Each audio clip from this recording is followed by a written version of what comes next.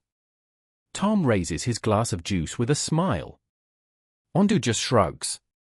Well, looks like I'm going to be tormented by her for a long time. Would it be too late to apologize to her now? Suddenly, a fist hits the back of his head, making him dizzy. Ondo yelps, not even needing to look to know who caused it. You? Really? He turns abruptly to see you glaring at him. All four young men stared dumbfounded at the three girls before them. Are you guys bridesmaids or something? Dressed like this. Yu's brown hair has grown long, now neatly braided. Rena and Myra let their hair down. All three are wearing noble gowns in a striking wine-red color. On their wrists are bracelets engraved with the crests of three families. Anders looks at Rena dressed so elegantly and is surprised. Because usually, she wears simple clothes for fighting, so it feels a bit unfamiliar. Rena, today, also wears makeup, although she is already very pretty in her natural state. Her glittering green eyes look at Anders, shyly smiling. Do I look okay? Only because you and Myra insisted. Anders suddenly turns away, then says, you look beautiful today. Rena falls silent, turning away shyly. Usually, Anders wouldn't say such things, which slightly shocks Rena. Ondo laughs, looking at their expressions. Roy quietly observes Yu's long hair and steps forward to take her away. Let's go. Ondo, taken aback, places his hands on his hips. These two, really growing up, aren't they? He turns around and sees Myra staring intensely at Yu and Roy. Ondo is surprised, thinking to himself, oh no, could it be this fierce devil likes? Before he could finish thinking, Tom approaches Myra. Do you want something to drink? I can get it with you.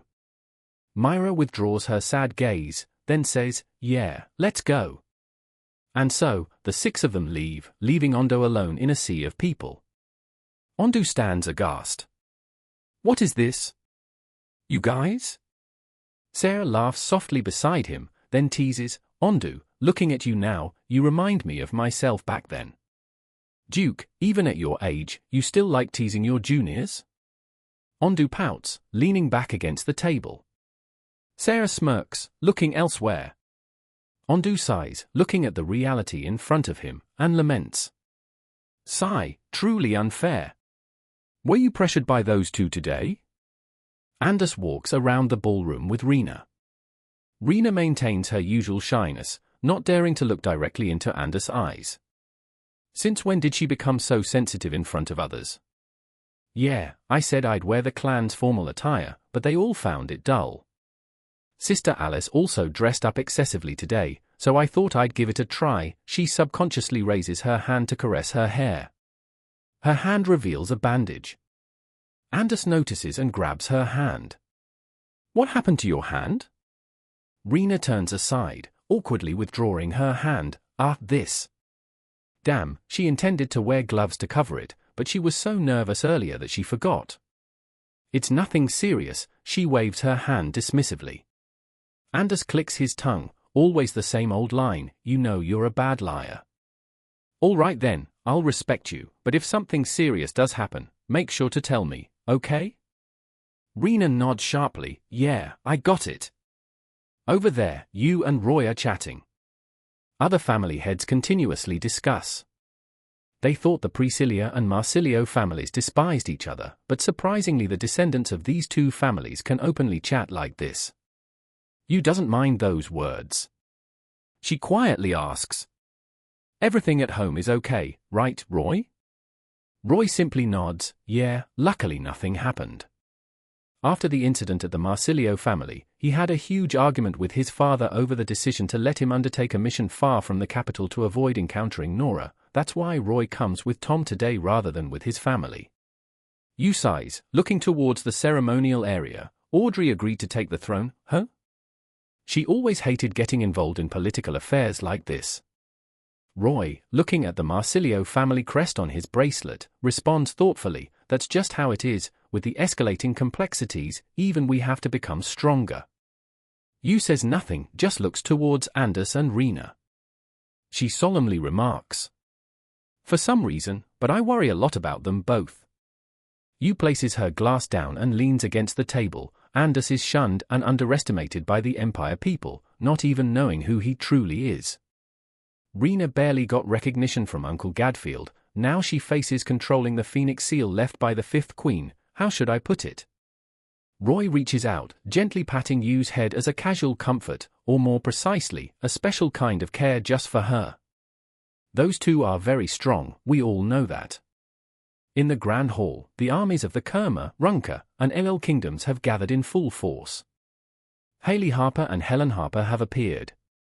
The sisters always maintain that calm demeanor and composure, only Helen seems different. Perhaps the pastime has allowed her to reassess everything and gradually change. Lord Cato Runka is also present. He is the youngest lord in the history of the Runka royal family. Besides him is Der Felix, the emperor of the renowned western country of Eel. They are here to witness one of the Northern Shore's future leaders ascend the throne, opening a new journey in the cooperation and development path among these for great powers. Anders and Rena watch the foreign armies enter. As soon as they see Helen, they recognize her immediately.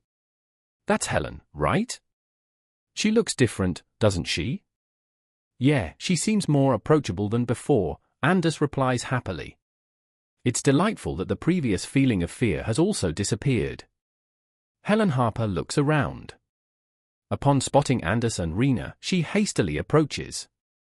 Long time no see. Rena greets cheerfully, Helen, hello. Is everything okay? Helen nods, folding her arms with a slightly curious look, yeah, just the usual. But are you two dating? Sticking so close together like this? Ooh? Both Anders and Rena are taken aback, hastily denying, no, not at all. Helen just smiles, then turns away. Anders, see you after the ceremony, I have something to discuss with you. Anders' eyes widen. Rena doesn't understand what's going on, but feels a little curious. On the other side, Cato Ruka enjoys the Empire's exquisite wine alone. His elegant, somewhat playful demeanor captivates many young ladies here, but it seems he has yet to find someone who suits his taste. Understandably so, becoming lord at the age of 18, he doesn't have much time to focus, but once he's in the mood, those noble girls will have a hard time escaping. Suddenly, the sound of shouting near him, caused by a noblewoman scolding the event servant, catches his attention. She's spewing harsh, nasty words just because he accidentally spilled wine on her expensive dress. The noblewoman was about to hit the servant when a firm hand grabbed hers. My lady, are you trying to cause trouble on this Empire's grand day? Everyone turned to look. The noblewoman was astonished. Who are you? Do you even know who I am? How dare you lecture me? The commotion draws attention from Yu and Roy. Roy sighs, it's her again. Yu crosses her arms, observing, seriously, is Lady Chryson going to make a fuss at every party? I remember she also complained about the food at my family event before, truly bizarre. Roy chuckles, this is the real you. She glares at him, ready to throw a punch. What's that, huh? Forget it, anyway she's a troublemaker, I need to do something. Roy holds her back. Hey, what are you going to do? The coronation ceremony is about to begin. Don't worry, I won't kill anyone. I haven't forgotten how she called my mom a leech on the family. Yu displays a fierce expression and determinedly heads to the commotion. Roy, not wanting to provoke her, lets her go, hoping nothing. Everyone. Rena still held him tightly, sobbing, idiot, we can do it. I will definitely be your son, I will definitely help you. Ondo just smiled slightly. He was never the serious type about anything, but it seemed like there were many things awaiting him soon. I have no opinion either. Anders couldn't stop crying. Again, friends pulled him out from the deepest darkness, making him see the light at the end of the tunnel. For days after the national mourning of the fourth Emperor Sylvanus. We need to check on Anders. That kid is the root cause of the Nora gang attacking the capital. Everyone in the council sharply stated. Kai immediately replied, "Can you at least talk with some logic?" What did you say? The old wizards, relying on their power, were startled and glared at Kai. He smirked and said, "Is there anything wrong? If you let the fire power of Troy's dragon fall into their hands, this empire won't even have a speck of dust left. Bring your brains along when you want to talk." The old wizard intended to stand up and argue, but was stopped by Gadfield. He sat down angrily, those hateful four big clans. The admiral of the capital Ovis, Rainier, spoke up, "Kai, Princess Audrey is no longer in royal power. Don't you think we should elect someone to take the throne? Someone truly suitable at this moment." He glanced at Fearonk. Fearonk knew what Rainier meant. "I agree with the admiral. Audrey Arnold has now become the captain in the central wizard branches along with Alice Lowry, and they will be in charge of the interrogation of Raymond. What we need now is to find a suitable person to lead us." Ondo, sitting next to Lucas, was listening to the internal situation. It seemed everything wasn't going smoothly. There were too many things to worry about. If enemy countries knew about this, they would take advantage of this opportunity to attack fresher. But should he voice his opinion? Seeing his son's hesitation, Lucas calmly said, "Just speak your mind." "Father?" Ondo turned to look at him. Lucas continued, After the fifth queen and the sixth emperor sacrificed, we had no way to choose a strong enough peace, so Sylvanus had to return. Now the situation might be even more complicated, especially with the Nora gang starting to act." Ondo sighed, "Yes, I'll try. Princess Audrey is still too young. She can't be capable of being crowned." Another person protested. "I have no opinion." Admiral Rainier sighed. Fearonk immediately probed. "Admiral, didn't you previously really want the throne? I heard, since the fifth emperor was crowned, you've had your eye on it a lot, and now you act all in a hurry. Don't tell me you have some initiative." Lucas chuckled, "This guy still hasn't let go of the habit of stabbing others." Gadfield just sat quietly observing. Rena had heard about this matter, but she really didn't know if it was true or not. She only knew that Admiral Rainier was a talented hypnosis wizard, and his swordsmanship was formidable too. He was also influential in the military system in Ovis, consisting of B-ranked wizards and above. A talented and unpredictable person like him, it was hard to say anything for sure when so many things have happened recently. Since the battle with two members of the Nora organization, Rena and her team have somewhat realized the terrifying power they bring. Just two of them, Matthew and Raymond, were enough to cause significant damage to the Empire, so how powerful could their leader be? Gadfield looked at the others, then spoke to his daughter. "I'm very pleased that you've matured, Rena." "Yes?" Rena was surprised, round-eyed looking at her father. This was the first time he had praised her. Her emotions were hard to describe at that moment. All her efforts had finally been recognized by him. The sparkling eyes of the young Lowry family girl were filled with happiness, seemingly the most beautiful bloom she had ever experienced. A cold-hearted father from childhood to adulthood now praised her, truly acknowledging her like this. But she knew that there would certainly be many difficulties ahead. She had to protect Anders. It must be so. You want to protect that boy, right? Anders Pauli? Gadfield sighed. The women in this family were always individuals with such strong willpower. "Yes, father." "Then, are you ready to kill him?" Rena was stunned. "Father, what do you mean by that?" Gadfield slowly answered, "Look, Rena. The reality of the world you're seeing is only its surface.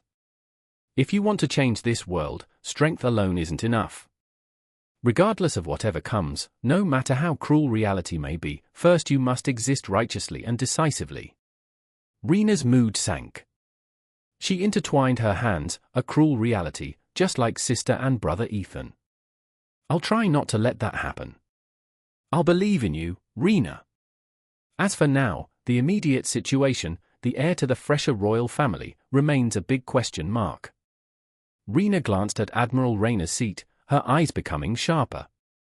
In her subconscious, this man harbored many ambitions. She couldn't believe that someone like him, holding the capital's army, the most elite wizard army of the Empire, wasn't concerned with the times. Especially with the current situation, if he truly harbored any intention of seizing the throne, he would have to take it by force. Gadfield looked at Rena, then asked her, "What do you think of Admiral Rayner?" Rena unexpectedly looked at him, then responded, "This matter." Seeing her hesitant demeanor, Gadfield said, "You don't have to answer me. I hope you'll know what to think for yourself." Rena nodded, then looked at her hand. The phoenix seal appeared on her hand, as an affirmation of her ownership of this power. The central meeting ended, everyone was leaving one by one. Gadfield, Lucas, and Fearonk arranged to meet at the front gate. They were preparing to go somewhere together. Anders, from his guard post, looked down. Where are they going? He also saw the figures of Rena, Roy, Ondo, and you leaving the hall, so the meeting must have ended. A guard wizard approached Anders. "Anders, Audrey wants to see you." "Audrey wants to see me?" Anders still felt very hesitant about this matter. If it was to meet him, he probably knew what it was about. The underground isolated cell. The wizard walking beside Anders opened the barrier. "She's waiting for you inside with Alice." Anders thanked her and slowly walked in. The scene looked quite dark, even full of killing intent. Was this the place to imprison dangerous prisoners? Not much different from his imagination. Entering a large room, he saw Audrey and Alice were already standing there. Inside the barrier was Raymond. He had been tortured by Alice's hypnosis magic, but after absorbing the power of the Dark Seal, all hypnosis spells had become ineffective on him. "Audrey, Sister Alice," Anders approached. Audrey turned. "Here you are, I need you to verify something." Seeing her calm face, Anders knew she had dismissed that pain already. Now, in her eyes, Raymond was nothing but a demon, a real cold-blooded killer. Alice closed her eyes, then turned. "It's ineffective. We'll have to rely on Anders then." Anders immediately realized, "What, you want me to verify the seal inside him? With my power?" "But..." A man stepped out, speaking in a deep voice. "Don't worry, I'll be watching over you." It was Sarah, the man who used the sealing magic circle to lock him away. "You're the man who came with Rena?" Anders looked at him, surprised. Alice turned. "This is Duke Sarah Ver, teacher to the 6th Emperor Vincentio Askra, a very skilled person, so rest assured." Sarah smiled, then pointed to the barrier. "It seems this former prince boy has caused you a lot of trouble. Now, try activating your power to check the reaction of the sealing magic circle of Lord Sylvanus." Anders still hesitated. Was no one here afraid of this power? Audrey calmly said, "I know what you're afraid of. But this is the seal my father risked his life to deploy, to protect what he was deeply attached to. So, we can't let that effort go to waste. Moreover, you need to understand your power, don't you?"